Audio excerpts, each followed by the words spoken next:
Some people can deny you respect with a single glance, long before they ever hear your name. The automatic doors of St. Augustine Medical Center slid open with a tired hydraulic groan as cold rain followed Elijah Carter into the emergency room lobby. Water dripped from the shoulders of his charcoal coat onto the pale tile floor while a gust of November wind rattled the loose flyers taped beside the check-in counter. The waiting room smelled like burnt coffee, disinfectant, and wet pavement dragged in from the parking lot outside. Somewhere near the trauma wing, a monitor let out a steady electronic pulse that blended with the muffled hum of fluorescent lights overhead. Elijah paused for half a second after stepping inside, one hand pressed quietly against the left side of his chest. The pain wasn't sharp anymore. It was heavier than that. Deep. Slow. Like a fist tightening somewhere behind his ribs. At 62 years old, Elijah had learned not to dramatize discomfort. He carried himself with the same calm restraint that had defined most of his life, even now, even while every breath felt slightly shorter than the last. His silver-streaked beard was damp from the rain, and his shoes carried the dull grey dust of a long highway drive. To anyone watching, he looked less like a respected federal judge and more like an exhausted traveler who had run out of luck somewhere between cities. The receptionist barely looked up. "Insurance card?" she asked. Elijah reached into his coat pocket slowly, careful not to aggravate the pressure in his chest. Before he could answer, another voice cut through the room. "What have we got?" Dr. Richard Whitmore stepped out from the hallway beside the nurse's station with the confidence of a man who had spent years believing every room belonged to him the moment he entered it. His white coat was perfectly pressed despite the late hour, and the polished leather shoes beneath his navy slacks reflected the harsh ceiling lights with every step. Around his neck hung a stethoscope that looked more ceremonial than practical. Two younger residents followed close behind him, listening carefully as if every casual sentence from his mouth carried professional wisdom. Whitmore glanced toward Elijah only briefly. But that brief glance was enough. He noticed the soaked coat, the tired eyes, the dark skin, the age, the lack of urgency in Elijah's posture. And somewhere behind Whitmore's calm expression, a conclusion formed instantly. Not important. Not connected. Not worth attention. Chest pain, the receptionist muttered while typing. Whitmore exhaled through his nose. Vitals? Still waiting. Whitmore tilted his head slightly, studying Elijah the way someone might inspect a stain on a shirt before deciding whether it deserved cleaning. "How long's he been sitting with it?" "Couple hours maybe," Elijah answered quietly. Whitmore gave a dry nod that looked almost annoyed by the inconvenience of hearing him speak. "Scale him to level 3, he said to the triage nurse. "He'll survive." The nurse hesitated. "Doctor, chest pressure at his age could," Whitmore lowered his voice just enough to sound professional while still making sure the residents beside him heard every word. They usually exaggerate pain when they want attention faster. One of the residents gave an uncomfortable half smile. Elijah heard it all. Every syllable. But his face remained still. Years inside federal courtrooms had taught him that the loudest people in a room often revealed themselves quickest. The nurse handed Elijah a clipboard without meeting his eyes. "Take a seat, sir." "Sir." The word sounded polite, but empty. Elijah nodded once and moved carefully toward the far side of the waiting room beneath a flickering television mounted near the ceiling. A weather reporter stood on screen warning about overnight flooding across the county while captions crawled silently beneath her face. Rain hammered the hospital windows harder now, turning the parking lot lights outside into blurred pools of yellow and white. Elijah lowered himself into a plastic chair beside a vending machine humming loudly against the wall. Across from him, a little girl wrapped in a pink blanket struggled to breathe through frightened hiccups while her mother rubbed her back nervously. Elijah watched the child for a moment before offering a calm smile. "You know what helps?" he asked gently. The little girl looked up. "Slow breaths." He demonstrated one. In through the nose. Out through the mouth. The girl copied him. Then again. Her breathing steadied slightly. Her mother mouthed a quiet thank you. Elijah simply nodded. Near the nurse's station, Whitmore glanced over and rolled his eyes faintly before signing another chart. To him, Elijah was exactly what he appeared to be at first glance.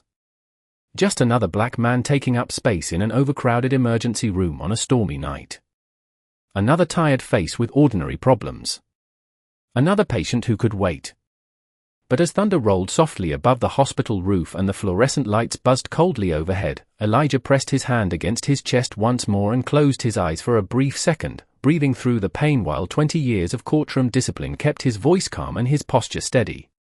Because the one thing Dr. Richard Whitmore did not know yet was that the quiet man sitting alone beneath the flickering television had spent most of his career deciding the fate of people exactly like him. The waiting room clock crept past 11:40 as the storm outside swallowed the city block by block. Rainwater slid slowly down the tall hospital windows like silver veins under the glow of parking lot lights, and every few minutes the emergency room doors burst open with another wave of cold air and soaked footsteps.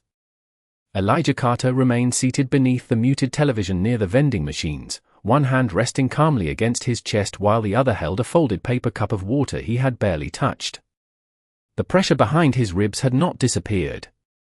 It drifted in and out like a tide, tightening whenever he breathed too deeply. But his face revealed almost none of it. Years earlier, before the courtroom appointments, before the federal bench, before newspaper headlines had turned his name into something recognizable in legal circles, Elijah had learned a simple lesson from his father in Savannah, Georgia. The world watches black men closest when they are in pain, his father used to tell him while repairing old radios late at night beneath a hanging garage light. So breathe first. Speak second. Elijah still remembered the smell of machine oil on those evenings. Still remembered the way his father worked silently after 12-hour janitor shifts without complaining once. Some lessons never left a man, no matter how high he climbed. Across the room, the little girl in the pink blanket had stopped crying. Her breathing came easier now. Her mother leaned closer to Elijah. "Thank you," she whispered again. "She gets scared in hospitals." Elijah gave a tired smile. "Most people do." The woman studied him for a moment. There was something unusual about the way he carried himself. Not wealthy exactly. Not flashy. Just calm in a way that made noise seem unnecessary around him. "Have we met before?" she asked softly. Elijah shook his head once. "I do not think so." Before she could answer, an older Hispanic woman sitting near the charging station suddenly stared toward Elijah with widened eyes. She looked to be somewhere in her 70s, wrapped in a beige coat with grocery store bags at her feet. Slowly, she stood and approached him carefully. "Excuse me," she said. "I know this sounds strange, but are you Judge Carter?" Elijah looked up at her quietly. For half a second, neither spoke. Then he offered a polite smile that carried both kindness and exhaustion. "I am." The woman pressed her hand against her chest. "Oh my God." Tears gathered instantly in her eyes. "You helped my son." Elijah's expression softened. "Mrs. Alvarez?" She nodded quickly. 5 years ago. Immigration court.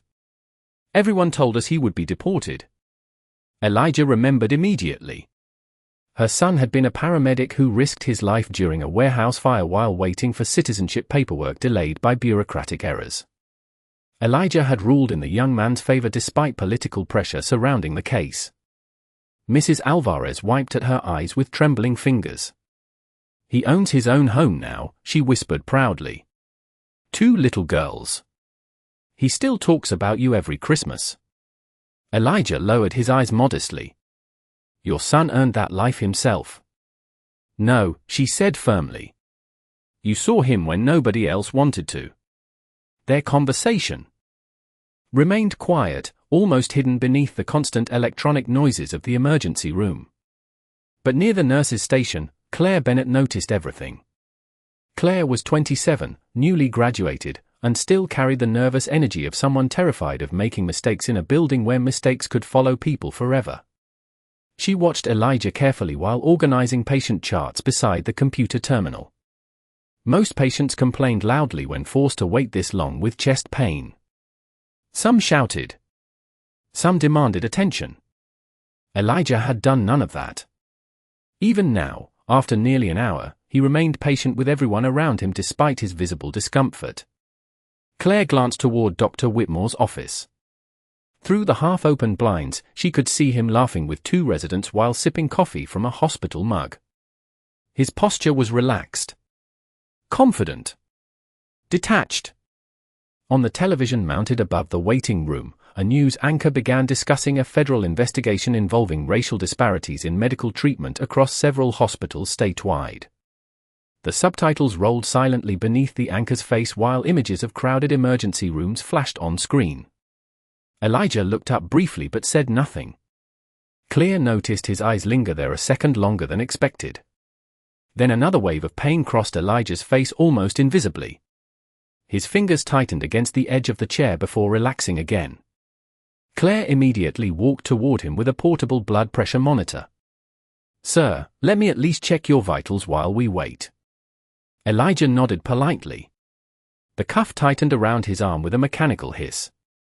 Claire watched the numbers appear on the small screen and felt her stomach sink slightly. His blood pressure was dangerously elevated. "Have you had cardiac issues before?" she asked quietly. "Minor arrhythmia years ago," Elijah answered. "Nothing serious since then." Claire frowned. "You should not still be sitting out here." Before Elijah could respond, Whitmore stepped out from the hallway adjusting his watch. He noticed Claire beside Elijah immediately. "Problem?" he asked. Claire hesitated. "His pressure is climbing." Whitmore barely looked at the monitor. "Then give him another 15 minutes. Claire blinked in disbelief. "Doctor, with symptoms like this maybe we should run an electrocardiogram now." Whitmore's jaw tightened slightly, irritated more by the challenge than the suggestion itself. "Claire, if every chest pain complaint became an emergency, this hospital would collapse before sunrise." He glanced toward Elijah again, dismissive and cold. He walked in under his own power. "He can wait." Elijah remained silent. Whitmore turned away, already losing interest. But before disappearing back into the corridor, he muttered something low enough to sound private and loud enough for Claire to hear clearly. "People always want VIP treatment the second they step into a hospital." Claire looked stunned. Elijah simply lowered his eyes toward the paper cup in his hand while the fluorescent lights buzzed overhead and thunder rolled softly beyond the rain-streaked windows of St. Augustine Medical Center. Midnight settled over St. Augustine Medical Center like a weight pressing down on the entire building. The storm outside had grown steadier, turning the emergency room windows into trembling mirrors of blurred ambulance lights and streaming rain. Inside, the hospital moved with the cold rhythm of machinery. Wheels rolled across polished floors. Phones rang briefly before being silenced. Intercom announcements echoed through distant corridors with flat, emotionless voices. And above everything else lingered the constant fluorescent hum that made every face appear slightly pale beneath the ceiling lights. Dr. Richard Whitmore walked through those hallways like a man entirely at home inside that artificial world. Nurses moved aside instinctively when he approached. Younger residents straightened their posture around him. Administrators smiled too quickly whenever he passed the front desk. For nearly 15 years, Whitmore had built a reputation as the hospital's star physician, the kind of doctor local magazines described as brilliant, decisive, and uncompromising.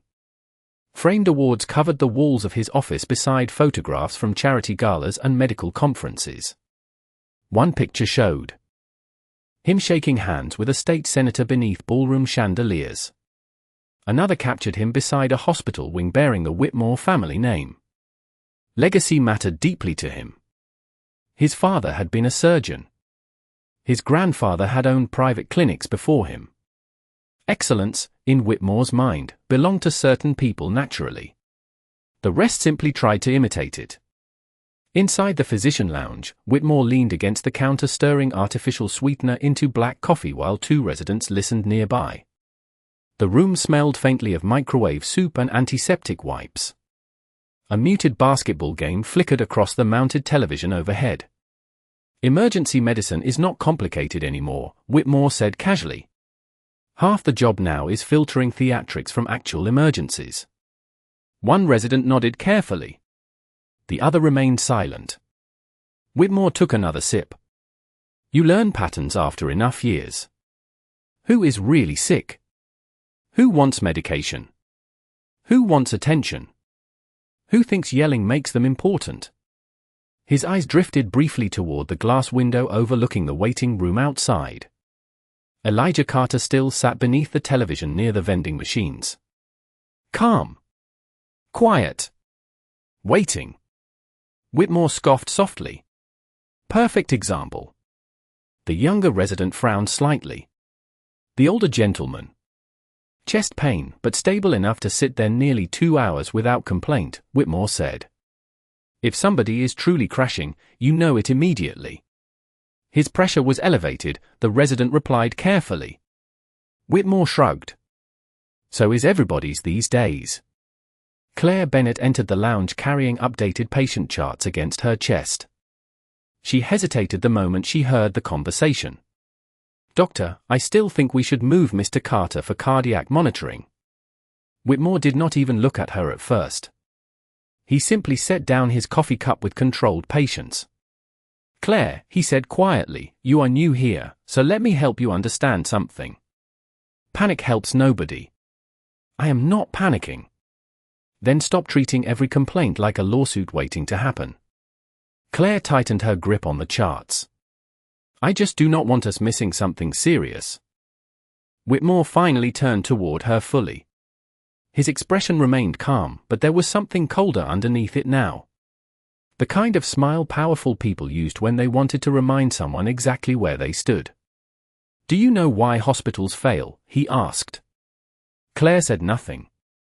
Because inexperienced staff start practicing emotionally instead of medically. The residents remained silent. Whitmore stepped closer, lowering his voice. You see an older black man sitting alone and suddenly your instincts become charity instead of clinical judgment.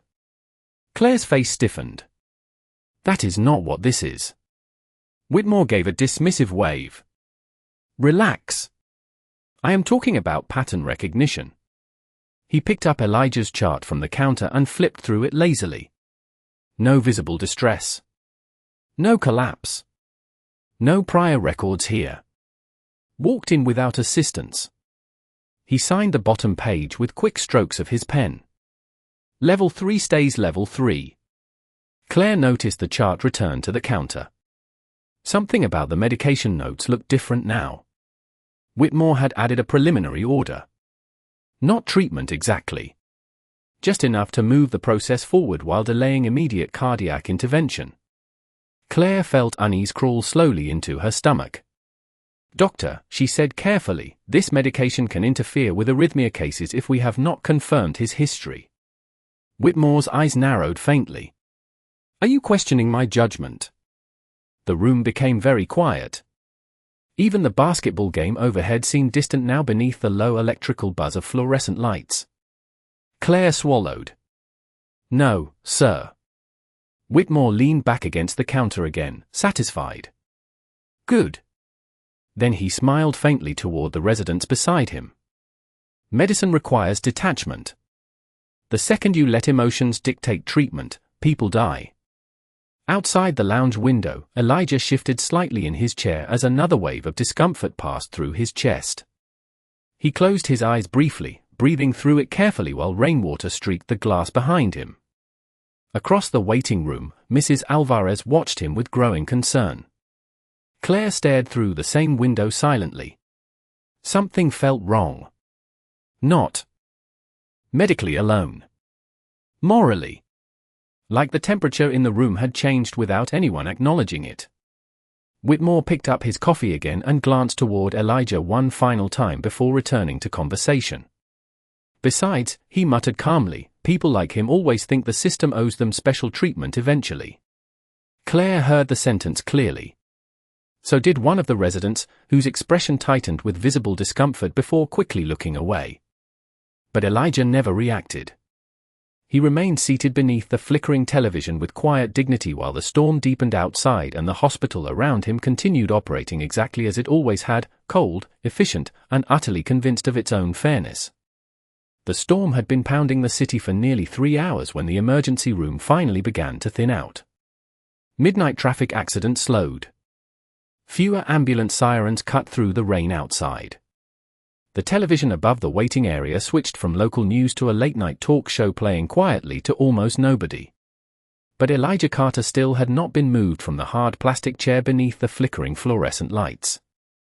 His untouched paper cup sat beside him now, and the pressure in his chest had started spreading slowly into his left shoulder like heat trapped beneath the skin. Every breath required a little more focus than before. Across the room, Claire Bennett stood near the nurse's station pretending to review patient intake forms while her eyes repeatedly drifted back toward Elijah. Something about the situation continued bothering her. It was not just the delay anymore. It was the deliberate indifference surrounding it. She had seen overcrowded nights before. She understood triage. But this felt different. Controlled. Intentional. Near 1 o'clock in the morning, Whitmore stepped back into the emergency department after finishing a phone call with hospital donors upstairs. His expensive cologne mixed strangely with the sterile smell of disinfectant hanging in the corridor. One of the residents approached immediately. "Doctor, room 12 is stabilized." Whitmore nodded absent-mindedly while scanning the department. Then his eyes landed on Elijah again. Still waiting. Still quiet. Whitmore gave a faint smirk as though the sight somehow confirmed his earlier assumptions. "Amazing," he muttered. "Most demanding patient in the building and he has not even raised his voice yet." Claire heard the comment and looked up sharply. "He has not demanded anything." Whitmore glanced at her. "That is because he knows eventually somebody will feel guilty enough to prioritize him." Claire could barely believe what she was hearing anymore. "Doctor, his blood pressure keeps climbing." Whitmore extended his hand impatiently. "Chart." She handed it over reluctantly. Whitmore scanned the page for only a few seconds before pulling a pen from his coat pocket. "Fine," he said coldly. "Order him something mild for discomfort and anxiety." Claire looked down at the medication note he had just written. Her stomach tightened immediately. "This is not standard for chest pain observation." Whitmore continued writing.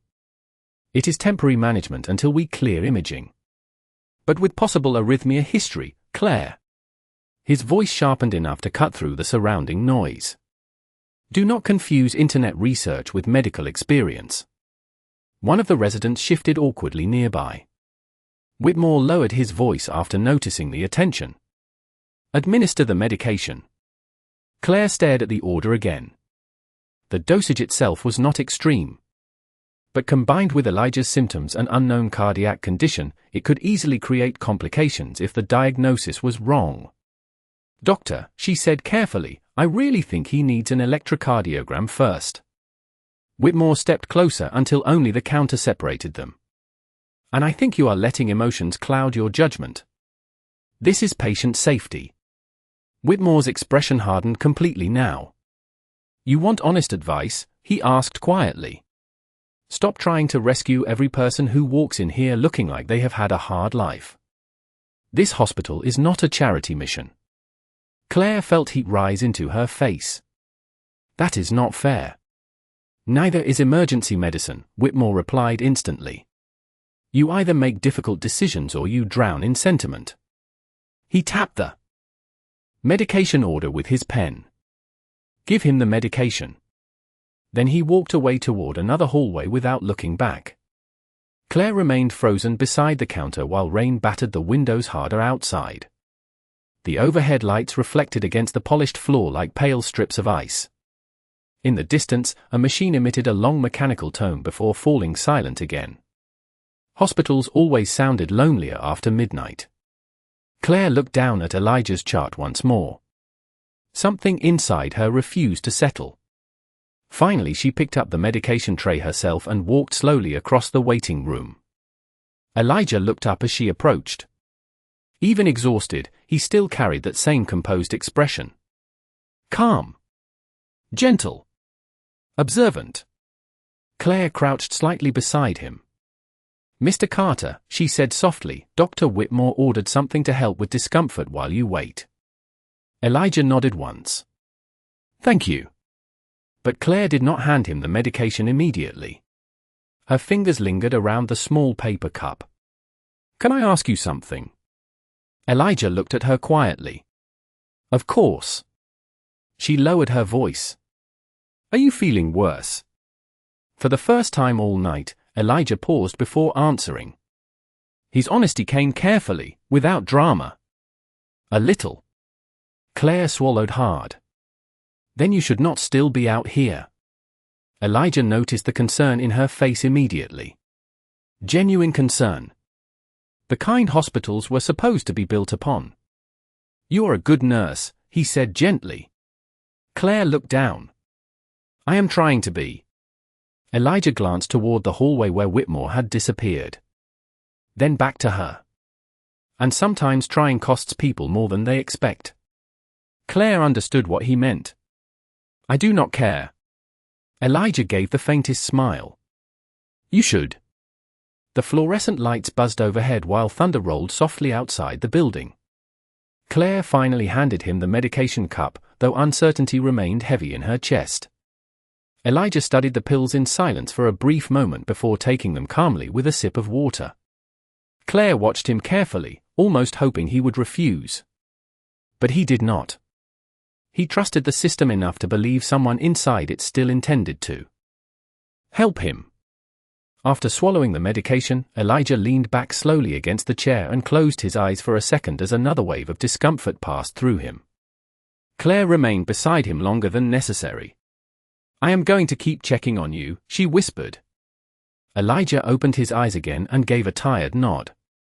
"Thank you, Claire." Hearing her own name from his mouth startled her slightly. She had never introduced herself. Elijah noticed the reaction and smiled faintly.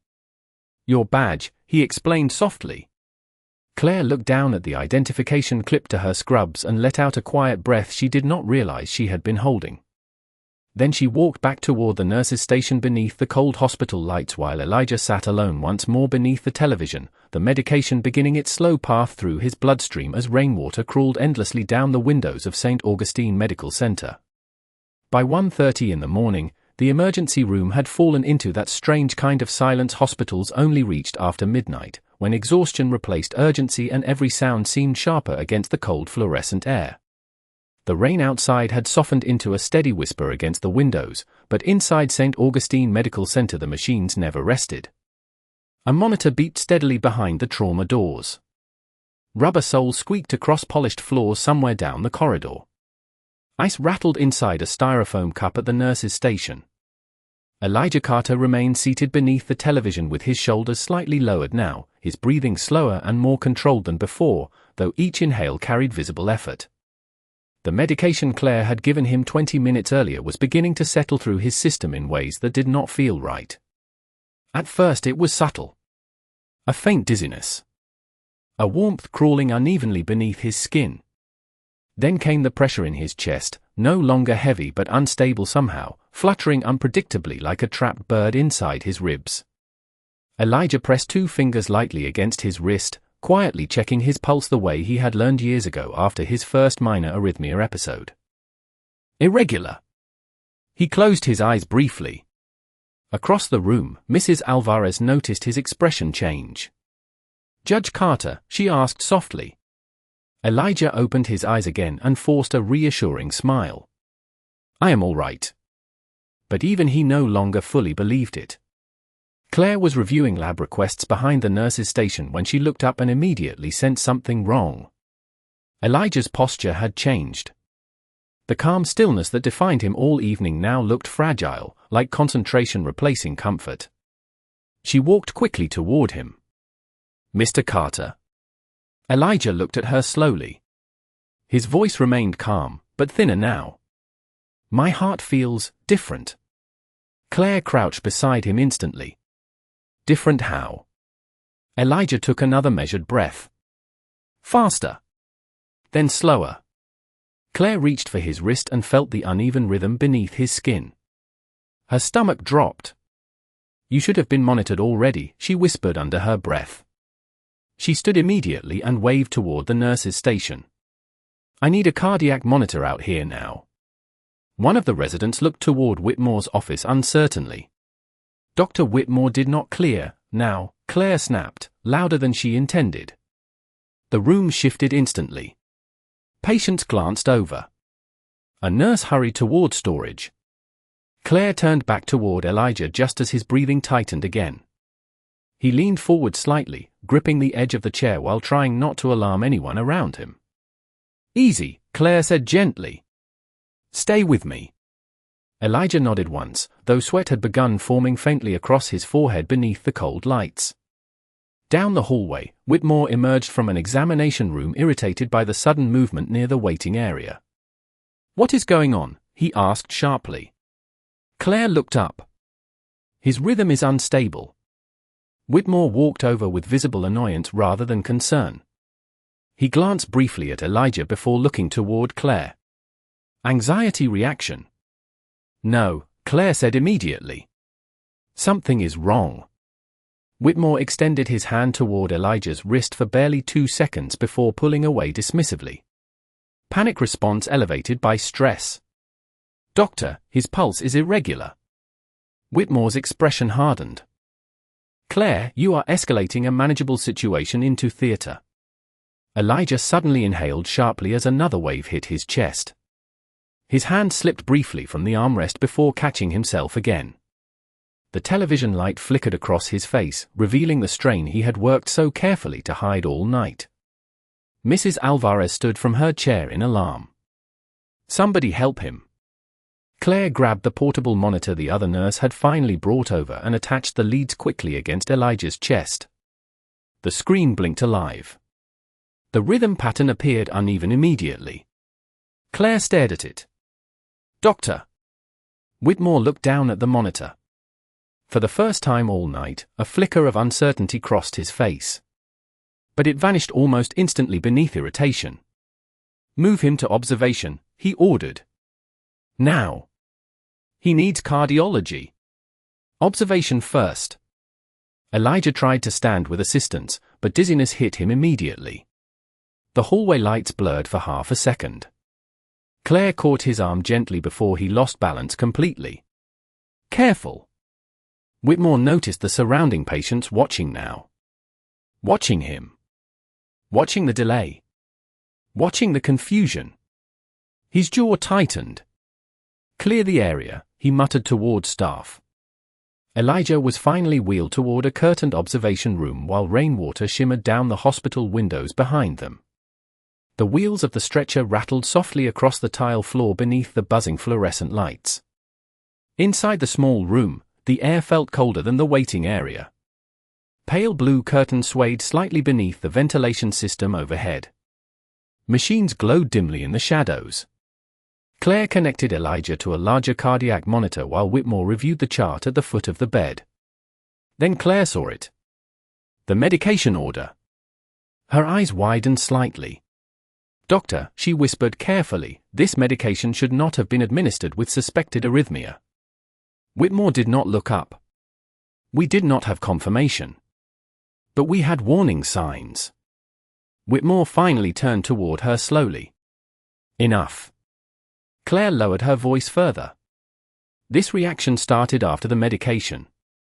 Whitmore stepped closer, his composure colder now than before. Be very careful what you are implying. The room became still except for the steady electronic pulse from the monitor beside Elijah's bed. Claire looked toward Elijah. He had heard everything. Yet despite the pain crossing his face, despite the hours of neglect, despite the growing danger around him, his voice remained calm when he finally spoke. Claire. She turned toward him immediately. Elijah looked at her with quiet steadiness. Do not lose your career trying to save my pride. Claire felt her throat tighten unexpectedly. Whitmore stared at Elijah for a long second, almost irritated by the composure in the older man's voice. Most patients became angry when frightened. Most demanded accountability. Elijah Carter did neither. And somehow that calm unsettled Whitmore more than shouting ever could. Outside the observation room, thunder rolled softly across the sleeping city while the monitor beside Elijah's bed continued tracing an uneven rhythm through the dim blue hospital light. The storm finally began drifting east sometime after 2 in the morning, leaving behind a wet silence that wrapped itself around the city like fog. Through the narrow observation room window, distant traffic lights reflected off rain-soaked streets in long streaks of red and amber. Inside St. Augustine Medical Center, the air remained cold and dry beneath the endless fluorescent glow. Machines hummed softly. Ventilation systems whispered through ceiling vents. Somewhere down the hallway, a janitor pushed a mop bucket slowly across tile floors while the wheels squeaked in tired rhythm. Elijah Carter lay quietly beneath a thin hospital blanket with cardiac leads attached across his chest. The pale blue monitor beside him continued tracing uneven green lines through the darkness, each electronic pulse sounding slightly louder now that the room had fallen still. His breathing had steadied somewhat, but exhaustion weighed heavily across his face. The medication remained in his system, dulling some sensations while sharpening others. Every few minutes, an uncomfortable flutter rolled through his chest unexpectedly, forcing him to close his eyes and breathe carefully until it passed. Claire Bennett sat alone at the nurse's station staring at Elijah's chart beneath the dim desk lamp. The rest of the emergency department had quieted considerably. One nurse drank cold coffee while finishing paperwork. Another typed discharge notes without speaking. The television in the waiting room played an infomercial to empty chairs. But Claire could not stop replaying the night in her mind. The delayed triage. The comments. The medication order. The monitor readings. Something about it all felt heavier now, like she had witnessed more than negligence and simply did not know how to name it yet. She opened Elijah's chart again, reviewing the timeline carefully. Arrival time. Symptoms. Delayed observation. Medication administration. Her eyes paused on Whitmore's electronic signature. Then she looked toward Elijah's room through the glass partition. He was awake, staring quietly toward the ceiling. Not angry. Not frightened. Just thoughtful somehow. Claire stood and walked slowly toward the room carrying a small cup of water. When she entered, the soft mechanical beeping filled the silence between them. "You should try to drink something," she said gently. Elijah turned his head slightly and accepted the cup with careful hands. "Thank you." Claire adjusted the blanket near the edge of the bed unnecessarily, mostly to avoid his eyes for a moment. "I am sorry this happened." Elijah took a small sip before answering. "You did not do this. I should have pushed harder." Elijah looked at her quietly beneath the pale blue glow of the monitor. There is a difference between courage and self-destruction. Claire let out a tired breath. People say that when they already know the system will protect someone else instead of them. Elijah studied her expression for a moment. Then he asked softly, "How long have you worked here?" 8 months. "And you still care this much?" Claire looked almost embarrassed by the question. "I became a nurse because my mother died waiting for treatment in a county hospital when I was 14. The room fell silent except for the steady electronic pulse beside the bed. The doctors were overwhelmed. She continued quietly. Nobody noticed how bad she was getting until it was too late. Elijah listened without interrupting. Claire stared down at her hands. "I promised myself I would never become numb like that." Elijah nodded slowly. "Then do not." Claire finally met his eyes. "How?" Elijah leaned his head back slightly against the pillow.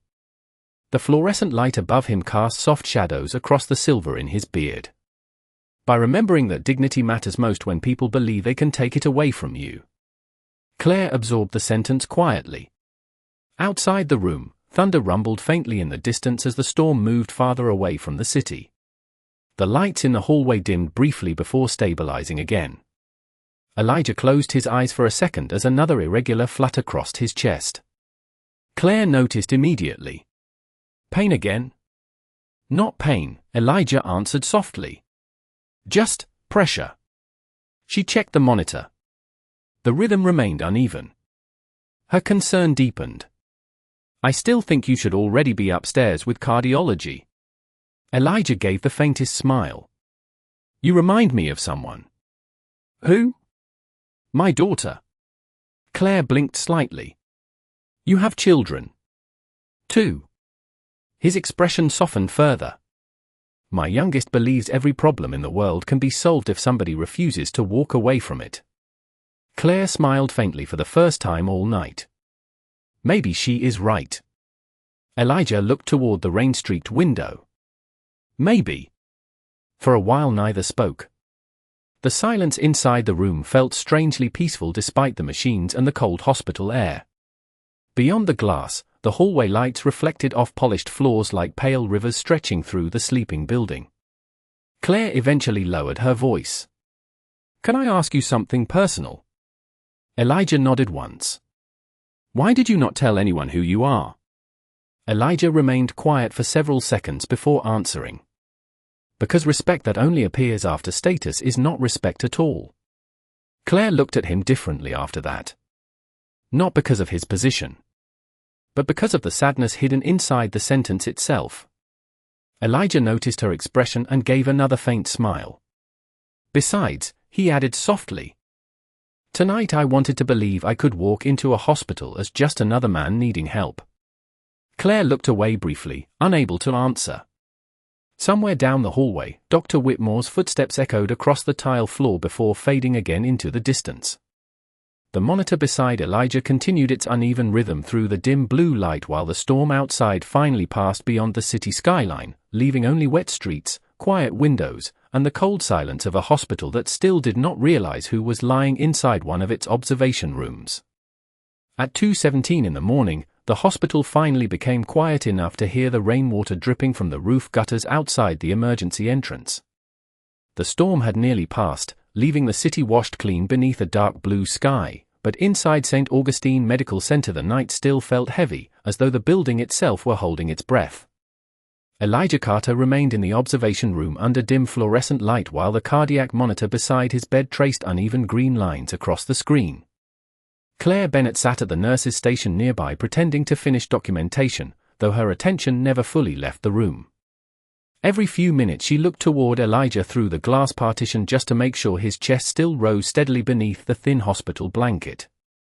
Down the hallway, Dr. Richard Whitmore exited the physician lounge adjusting the cuffs of his dress shirt beneath his white coat. His expression carried the same polished confidence he had worn all evening, though fatigue had begun sharpening the edges of his patience. He stopped briefly beside the nurse's station. Any change? Claire answered carefully. His rhythm is still unstable. Whitmore barely glanced toward the monitor inside the room. Cardiology can evaluate him in the morning. Claire looked up from the chart in disbelief. Morning. Whitmore lowered his voice. He is stable enough to wait. Before Claire could respond, the emergency room doors at the far end of the hallway slid open with a sharp mechanical sound. Cold air swept briefly through the corridor as 2 men in dark overcoats entered the department. Neither looked like patients. Both moved with calm purpose, scanning the room quickly beneath the pale hospital lights. One approached the front desk. We are looking for Judge Elijah Carter. The receptionist blinked in confusion. I am sorry, who? The second man stepped forward and quietly displayed a federal identification badge. United States Marshal Service. The atmosphere inside the emergency department shifted instantly. Nurses looked up from computer screens. One resident straightened immediately. Even the receptionist's posture changed. One moment, she said nervously. Claire froze beside the nurse's station. Whitmore turned slowly toward the men, irritation fading from his face. What is this regarding? The older marshal looked directly at him. We are here to escort Federal Judge Elijah Carter. Silence spread across the hallway like cold water. Whitmore stared at the marshal for half a second without speaking. Then he gave a short, confused laugh. Federal Judge? Yes. The marshal removed a folded photograph from his coat pocket and placed it on the counter. The picture showed Elijah Carter standing beside several federal officials outside a courthouse in Washington, D.C., wearing judicial robes beneath bright camera flashes. The same calm face. The same silver-streaked beard. Claire looked from the photograph toward Elijah's room, stunned. Whitmore's expression drained slowly of color. "That patient?" he asked quietly. "Judge Carter arrived here tonight." "Approximately 4 hours ago," the marshal answered. "His office lost contact with him during travel. His phone location led us here." Another silence followed. Somewhere nearby, a machine emitted a soft electronic tone before falling still again. Whitmore looked toward Elijah's observation room through the glass.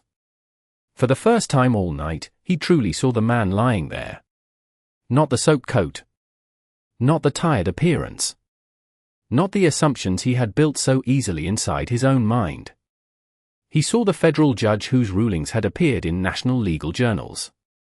The man currently overseeing one of the largest federal investigations into discriminatory medical practices in the state. Claire's eyes widened as realization settled over her too. She remembered the muted television report earlier that evening about racial disparities in hospitals. Suddenly every delayed order, every dismissive comment, every careless assumption felt terrifyingly exposed beneath the harsh hospital lights. Whitmore recovered first, though barely. "Nobody informed us who he was," he said quickly. One of the marshals looked at him without expression. Should that have changed the quality of care? The question landed harder than any accusation. Whitmore opened his mouth slightly but no answer came immediately. Claire lowered her eyes. Even the residents nearby remained completely silent now. The marshal continued calmly. "Judge Carter requested no special treatment during travel. He believes institutions reveal their character best when they do not realize they are being observed." Whitmore's throat tightened visibly. Inside the observation room, Elijah had heard the voices in the hallway. Slowly, he turned his head toward the glass partition where the marshals now stood. One of them entered quietly. "Judge Carter," he said respectfully. "Sir, we have been trying to reach you for hours." Elijah offered a faint tired smile. "My phone battery died." "Are you all right?" Elijah glanced briefly toward Claire standing outside the room. "I will be." Whitmore stepped into the doorway carefully now, every trace of arrogance stripped from his posture. "Judge Carter," he began, "I was unaware." Elijah looked at him calmly before he could finish. Not angry. Not triumphant. Just deeply tired. Whitmore suddenly seemed unable to continue speaking beneath that steady gaze. The cardiac monitor continued its soft, uneven rhythm through the silence. Claire noticed Whitmore's hands for the first time all night. They were trembling slightly. One of the marshals handed Elijah a recovered personal belongings envelope from the registration desk. As Elijah opened it, a polished federal identification badge became visible beneath the room's pale blue light. Whitmore stared at it as though the small piece of metal had shattered something inside him. Then came the final realization. One of the marshals turned toward the nurse's station and said quietly, "Judge Carter is scheduled to hear testimony next month regarding racial bias in emergency medical systems across this state." No one moved after that. The fluorescent lights hummed softly overhead while rainwater slid slowly down the dark hospital windows. Whitmore stood frozen in the observation room doorway staring at the man he had dismissed all night, finally understanding that the quiet patient beneath the thin hospital blanket had seen every word, every decision, and every assumption from the very beginning. No one in the emergency department seemed to know where to look after the truth settled into the room. The fluorescent lights continued buzzing overhead with the same cold indifference they had all night, but now every sound inside St. Augustine Medical Center felt painfully exposed. The clicking keyboards at the nurse's station. The distant elevator bell. The soft electronic rhythm from Elijah Carter's cardiac monitor. Even the rainwater dripping outside the entrance doors seemed louder in the silence that followed the marshal's revelation. Dr. Richard Whitmore remained standing near the observation room doorway, his white coat suddenly looking less like authority and more like costume. The confidence that had carried him through the night was gone now, replaced by something smaller and far more human. Fear. Not fear of punishment exactly. Fear of seeing himself clearly for the first time. Claire Bennett stood motionless beside the nurse's station, clutching Elijah's chart against her chest while administrators began arriving from upstairs one by one, summoned by hurried phone calls spreading through the hospital. Their polished shoes crossed the tile floor quickly. Their voices stayed low and tense. One hospital executive stopped abruptly after recognizing Elijah through the observation room glass. "Oh my God," he whispered under his breath. Another administrator turned toward Whitmore immediately. "What happened here?" Whitmore opened his mouth, but no answer formed fast enough. He glanced toward the chart in Claire's hands instead, as though searching for something procedural to hide behind. "There were complications during observation," he finally muttered. Claire looked at him in disbelief. "Complications?" The word sounded so small compared to the truth. One of the marshals remained beside Elijah's bed while another spoke quietly with hospital leadership in the hallway. The administrator's expression shifted visibly the more they learned. Delayed triage. Improper medication. Unstable cardiac response. Comments overheard by staff. By the time the conversation ended, nobody in the hallway looked comfortable standing near Whitmore anymore. Inside the room, Elijah sat slightly upright now while oxygen tubing rested beneath his nose. The pale blue monitor light reflected softly across his tired face. Despite everything, his expression remained calm. Not triumphant. Not vindictive. Just weary in a way deeper than physical exhaustion. Whitmore finally stepped into the room alone after several long minutes. Claire instinctively moved as though to follow, but Elijah gave a small shake of his head. The room became quiet again once the door closed behind them. Whitmore stood near the foot of the bed, unable to meet Elijah's eyes immediately. For the first time all night, he looked uncertain of his own voice. "Judge Carter," he began carefully, "I want to apologize for any misunderstanding tonight." Elijah looked at him steadily. "Misunderstanding?" Whitmore swallowed. The emergency department was overwhelmed. Decisions were made quickly. Elijah said nothing. The monitor beside him continued its soft, uneven rhythm. Whitmore tried again. "Had I known who you were," Elijah interrupted him quietly. "That is the problem." Whitmore stopped speaking. Elijah's voice remained calm, but every word landed with quiet precision. "You keep returning to status as though dignity must be earned before it deserves protection." Whitmore lowered his eyes. "That was not my intention." Elijah studied him for several seconds. "Then what was?" The question hung in the cold hospital air between them. Whitmore had no immediate answer because the truth sounded uglier spoken aloud than it had inside his own thoughts all these years. Elijah glanced toward the rain-darkened window. Before continuing softly, "Do you know what frightened me tonight?" Whitmore looked up slightly. Elijah shook his head once. "Not the pain." His tired eyes moved slowly back toward Whitmore.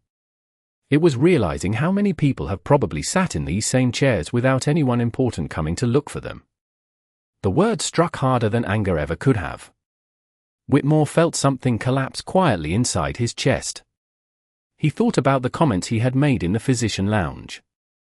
The assumptions. The delays. The dismissive glance at a tired black man in a soaked coat. And suddenly none of it sounded clinical anymore. It sounded cruel. Outside the room, Claire stood frozen near the glass partition listening to the muffled silence between them. One of the administrators approached her quietly. "Nurse Bennett," he asked carefully, "did you express concerns earlier tonight regarding treatment decisions?" Claire hesitated only briefly. "Yes." "And were those concerns ignored?" She looked through the glass toward Elijah sitting calmly beneath the monitor light. Then she answered honestly. "Yes." The administrator nodded grimly and walked away without another word.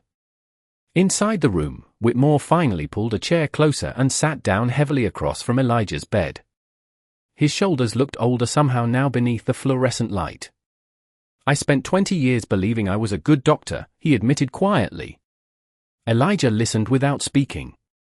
Whitmore rubbed tired hands across his face. I told myself efficiency mattered more than emotion. That detachment kept people alive. His voice tightened slightly. But tonight, he stopped there. Elijah finished the thought for him. Tonight you saw the difference between detachment and indifference. Whitmore looked down at the floor. The silence after that felt enormous. Finally he spoke again, barely above a whisper. How many patients looked at me the way you are looking at me now? Elijah answered softly. Probably fewer than deserved to. Whitmore closed his eyes briefly. Outside the observation room, the hospital had grown almost completely still. Even the storm clouds had finally drifted away beyond the city skyline, leaving only wet pavement reflecting the glow of distant streetlights. Elijah adjusted the blanket slightly across his lap and looked toward Whitmore with the same calm dignity he had carried all night. I am not interested in humiliating you, he said quietly. Whitmore looked up, surprised. Elijah continued.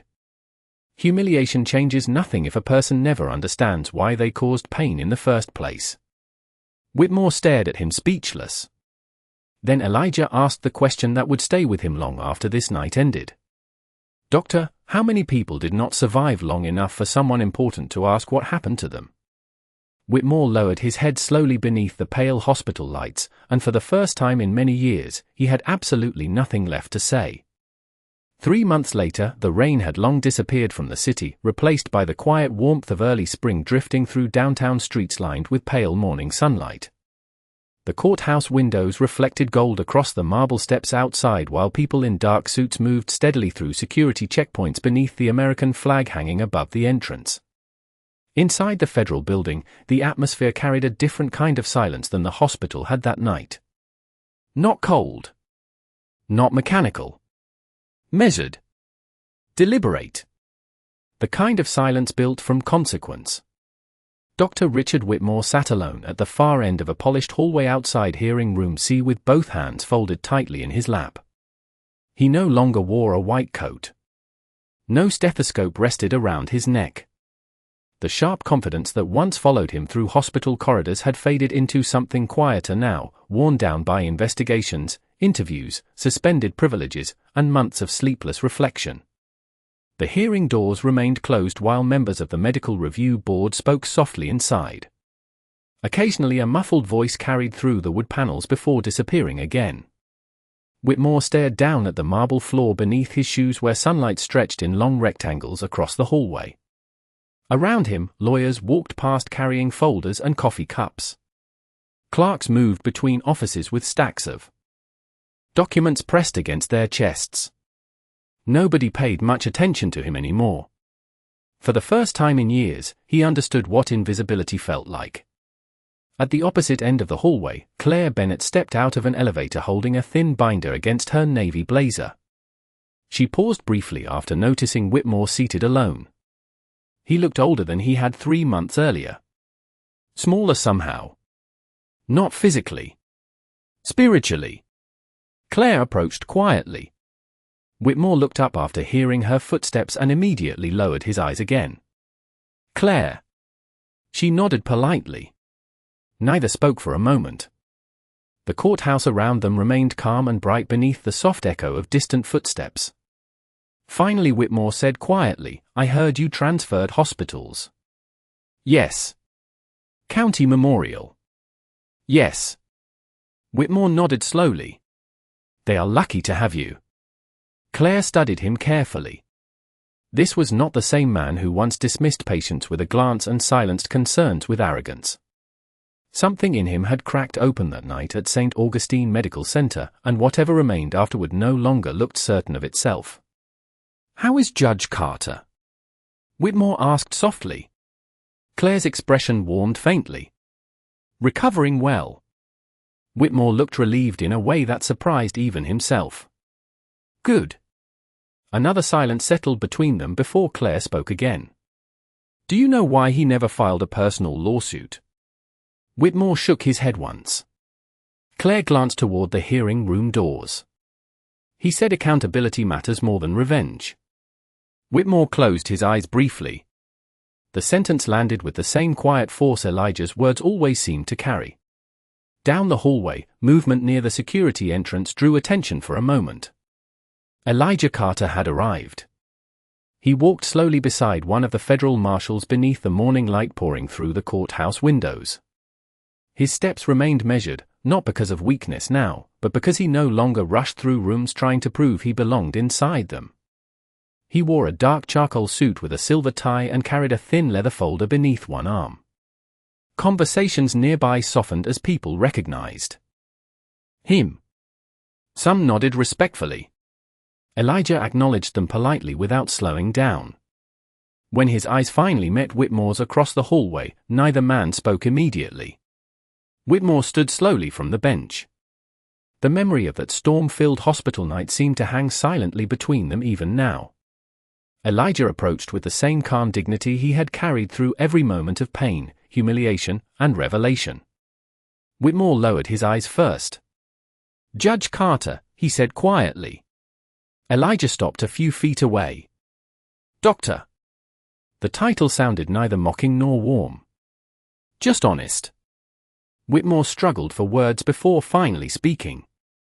"I spent most of my career believing competence excused everything else." Elijah listened silently. "I thought if patients survived, nothing else mattered." Whitmore looked up briefly, shame visible in his tired face. "But people remember how they were treated long after they forget diagnoses." Elijah nodded once. "Yes." Whitmore swallowed hard. "I cannot undo that night." "No," Elijah answered gently. "You cannot." The hallway grew quiet again beneath the warm courthouse light. Whitmore looked as though he expected anger to follow. Punishment. Condemnation. But Elijah simply adjusted the folder beneath his arm and spoke with the same calm humanity that had unsettled Whitmore from the very beginning.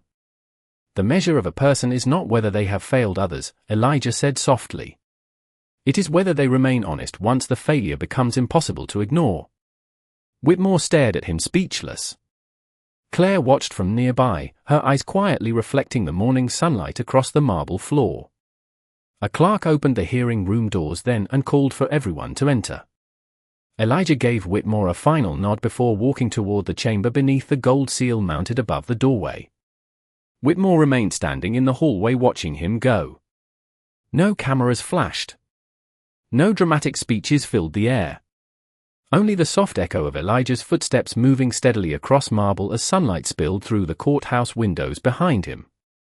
For a long moment after the doors closed, Whitmore stayed exactly where he was beneath the quiet light of morning, his head lowered slightly, while somewhere far beyond the courthouse walls the city continued waking beneath clear skies washed clean by a storm that had finally passed.